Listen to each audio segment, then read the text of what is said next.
I'm Ben with the BTC Sessions, and this is your Bullish Bit brought to you by bitrefill.com, your one-stop shop for living on a Bitcoin standard. Sign up and grab gift cards for eSIMs, gaming, e-commerce, your travel needs, food, and much more, and you can buy them all with Bitcoin and Lightning. Sign up today and use code BTC Sessions 10 for some special perks.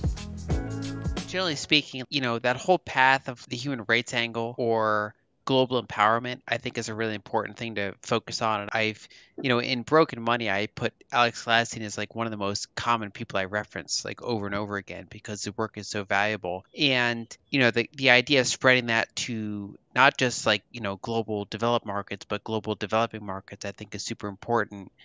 And the interesting thing is we see it kind of like spread around. So, for example, it's very popular in the US, it's popular in China, but it's very disparate from market to market. So, for example, it's very popular in Argentina, it's very popular in Nigeria, but for example, it's not popular at all in Egypt, right? And there's many other countries where it's not popular at all at.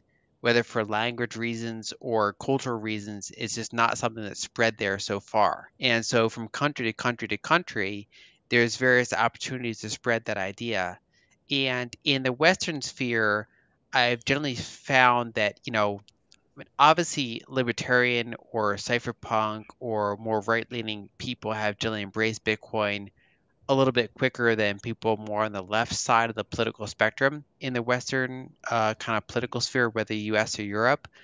But one of the things that reaches them very quickly is when you bring up like the Alex Gladstein angle or the human rights angle of people in various authoritarian countries, including, for example, women in Afghanistan back in 2013, or people struggling for human rights in Nigeria in recent years, or Vladimir Putin's opposition in Russia in recent years. For example, when these groups are finding themselves cut off financially and they're using Bitcoin as a tool to attract capital and to spend capital and to build a custody of their own capital, that actually speaks to people on the Western left in a way that other descriptions of Bitcoin haven't necessarily reached yet. And I think that's still low-hanging fruit to keep going after hard, because it's something that as it becomes more widespread and understood, that's dramatically powerful in a bipartisan sense. Basically, it's one of those things that if you're in a free country,